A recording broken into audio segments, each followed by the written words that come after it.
Shalom saudara, manusia ciptaan baru yang siap belajar firman Tuhan.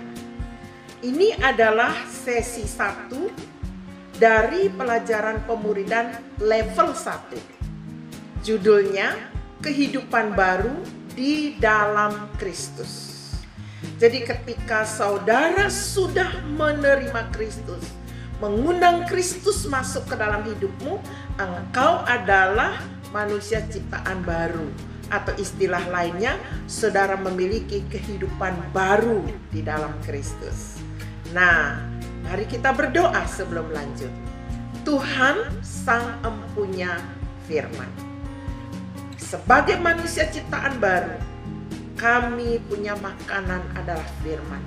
Berkatilah pelajaran hari ini supaya kami semakin mengenal Engkau dan mengasihi-Mu dalam nama Yesus. Amin. Nah, saudara, cara kita belajar ialah kita membaca bahagian ini. Ya, kita membaca bahagian ini bergantian, ya. Nah, sebagai pemurid di sini saya mendahului untuk memberikan contoh seperti ini. Menerima Kristus sebagai juru selamat pribadi Anda adalah awal suatu hubungan yang kekal, yang memungkinkan Anda memiliki suatu kehidupan yang luar biasa, baik di bumi maupun di sorga. Dalam sesi ini kita akan belajar 3 hal, yaitu 1. Apakah kehidupan kekal itu? 2. Apa saja keuntungan mengenal Yesus secara pribadi? Dan 3. Bagaimana memastikan bahwa kita benar-benar adalah milik Yesus? Nah, mari kita kupas satu persatu. Kehidupan kekal adalah mengenal Allah secara pribadi. Dalam Yohanes 17 ayat yang ketiga, Tuhan Yesus berkata, "Inilah hidup yang kekal itu, yaitu bahwa mereka mengenal Engkau satu-satunya Allah yang benar dan mengenal Yesus Kristus yang telah Engkau utus." Itu definisi hidup kekal yang Yesus ucapkan. Nah, hidup kekal itu bukan sekedar kehidupan yang panjang. Kehidupan kekal adalah suatu kehidupan yang baru sepenuhnya. Suatu jenis kehidupan yang Allah miliki, tanpa batasan apapun. Kasih Allah tidak terbatas oleh nilai atau daya tarik orang yang dikasihinya. Dalam Yohanes 3 ayat 16 dinyatakan, karena begitu besar kasih Allah akan dunia ini, sehingga Ia telah mengaruniakan anaknya yang tunggal, supaya setiap orang yang percaya kepadanya tidak binasa, melainkan beroleh hidup yang kekal. Sama seperti kasih-Nya, kesabaran, kebaikan, dan pengampunan Allah juga tidak ada batasnya. Jadi, kesabaran Allah, kasih Allah, kebaikan Allah, pengampunan Allah tidak ada batasnya. Nah, memiliki kehidupan yang kekal berarti memiliki kesempatan untuk menjalani suatu kehidupan yang utuh dan bermakna. Kalau demikian, kita lihat di sini apa keuntungannya masuk ke dalam kepenuhan hidup baru itu, atau apa keuntungannya mengenal Yesus secara pribadi, atau apa keuntungannya menerima Kristus sebagai juru selamat. Nah, di sini kita melihat ada ayat-ayat yang dituliskan, ada kotak di sini. Jodohkan ayat-ayat itu, ya. Yang di sebelah kiri, paling kiri ada ayat, kemudian tengah ada pertanyaan, atau pernyataan apa yang telah diperbuat Allah bagi saya. Kemudian yang paling kanan, keuntungannya bagi saya. Mari kita mulai dengan yang pertama. Roma pasal yang ke-5 ayat yang ke-8. Di situ ada pernyataan Allah. Nah, saudara cari dulu Roma pasal yang ke-5 ayat yang ke-8. Ayo dibuka Alkitabnya.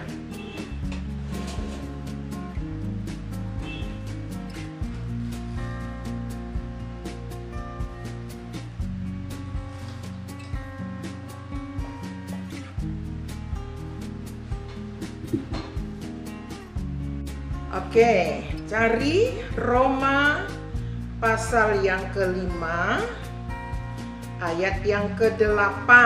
Saya akan cari di sini. Saudara juga mencarinya. Roma pasal 5 ayat 8. Nah, jadi sementara belajar ini saudara juga pegang buku pemuridan level 1 itu, ya. Saya baca, akan tetapi Allah menunjukkan kasih-Nya kepada kita oleh karena Kristus telah mati untuk kita ketika kita masih berdosa. Nah, di sini kita lihat apa yang Allah telah buat sesuai dengan Roma pasal 5 ayat 8 ini. Apa yang Allah sudah buat? Apa yang Allah telah buat? Di sini ada pilihan. Allah menunjukkan kasih-Nya kepada saya, kemudian membebaskan saya dari kegelapan, ya. Di sini ini biasanya ayat ini berbanding lurus dengan ini, ya. Jadi Roma pasal 5 ayat 8 ayat ini mengatakan apa yang Allah sudah buat. Allah menunjukkan kasih-Nya kepada saya. Saya baca lagi ayat ini. Akan tetapi Allah menunjukkan kasih-Nya kepada kita oleh karena Kristus telah mati untuk kita ketika kita masih berdosa. Nah, keuntungannya bagi saya, nah di sini saudara diminta cari pasangannya di sebelah sini. Yang lama telah berlalu, yang baru telah datang, bukan. Ini sebelah sini penggalan ayat dari ini, ya. Saya merasakan kelegaan, bukan. Kristus mati bagi saya, orang berdosa. Sepertinya mirip-mirip, ya, karena ayat ini berkata, akan tetapi Allah menunjukkan kasih-Nya kepada kita oleh karena Kristus telah mati untuk kita ketika kita masih berdosa. Ya, sepertinya ini temannya. Nah, jadi kalau sudah pegang bukunya, hubungkan titik yang di sebelahnya ini ke pernyataan ini. Kasih garis ke sini. Ya. Itu dia. Oke. Kemudian yang nomor berikutnya, Kolose pasal yang ke-1 ayat 13-14. Ayo cari ayatnya dulu, Kolose 1 ayat 13 dan 14. Ia telah melepaskan kita dari kuasa kegelapan dan memindahkan kita ke dalam kerajaan anaknya yang kekasih.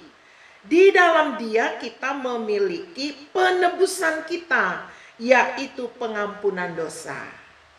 Jadi caranya membaca ayatnya Kolose 1 ayat 13-14.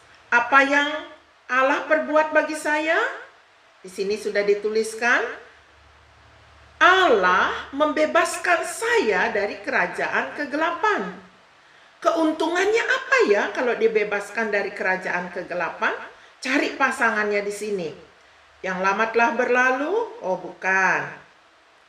Saya bisa merasa kelegaan. Ya, agak mirip tapi tidak cocok banget.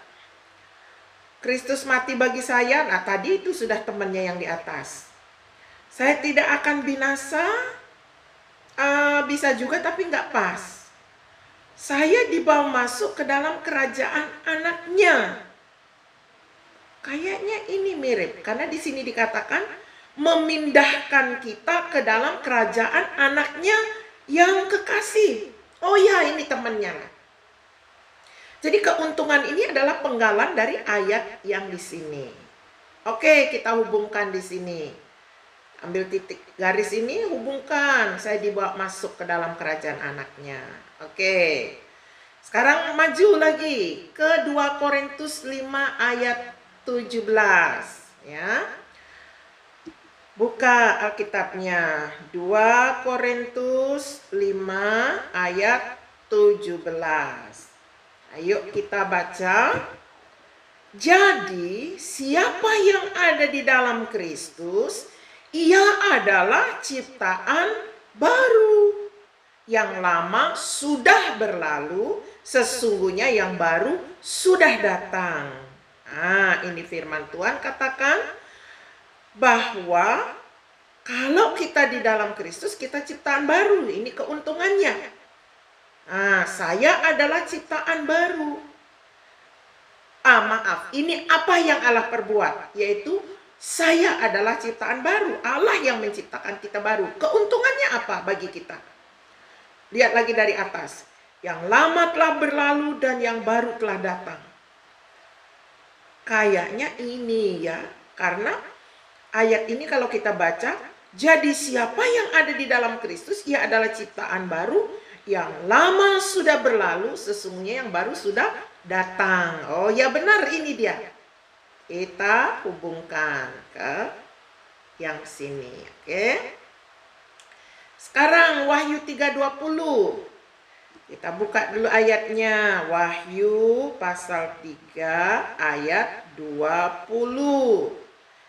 Lihat, aku berdiri di muka pintu. Aku ini Yesus, pintu itu, pintu hati manusia. Lihat, aku berdiri di muka pintu dan mengetok. Pintu hati manusia diketok. Jikalau ada orang yang mendengar suaraku dan membukakan pintu, aku akan masuk mendapatkannya dan aku makan bersama-sama dengan dia dan ia bersama-sama dengan aku. Nah, jadi apa yang Allah perbuat? Kristus masuk ke dalam kehidupan saya. Kalau kita buka pintu, dia masuk. Ini yang Allah perbuat. Keuntungannya apa kalau Yesus ada di dalam hidup kita? Yang atas sudah ada temannya. Saya bisa merasakan kelegaan, bisa juga tapi nggak pas dengan penggalan ayatnya. Kristus mati bagi saya, udah kepake tadi. Saya tidak akan binasa, ya mirip-mirip tetapi belum pas. Kemudian saya dibawa masuk ke dalam kerajaannya, sudah kepake tadi. Kalau begitu, ia membawa saya kepada Allah. Bisa juga, saya bisa bersekutu dengannya. Sepertinya ini yang paling pas. Kalau Yesus ada di dalam hati kita, di dalam hidup kita, kita bisa bersekutu dengan dia kapan saja. Ini keuntungannya. Jadi inilah temannya. Nah, kita pasangkan garisnya dari sini. Wahyu 3:20 terus ke bawah dihubungkan. Oke. Lanjut sekarang Ibrani 13 ayat 5. Ayo buka Alkitabnya. Ibrani 13 ayat yang ke 5. Firman Tuhan berkata, janganlah kamu menjadi hamba uang, dan cukupkanlah dirimu dengan apa yang ada padamu. Karena Allah telah berfirman, aku sekali-kali tidak akan membiarkan engkau, dan aku sekali-kali tidak akan meninggalkan engkau. Wow, janjinya luar biasa. Apa yang Kristus perbuat lewat ayat ini? Kristus tidak akan pernah meninggalkan saya. Nih, lihat. Kristus tidak akan pernah meninggalkan saya. Keuntungannya apa kalau Kristus yang hebat itu tidak pernah meninggalkan saya? Yang lihat kanan. Saya bisa merasakan kelegaan. Sepertinya ini. Karena yang atas sudah kepakai. Ini sudah kepakai. Saya tidak akan binasa, bisa juga, tapi penggalan ayat itu kita bisa merasakan kelegaan kalau Kristus nggak pernah tinggalkan saya.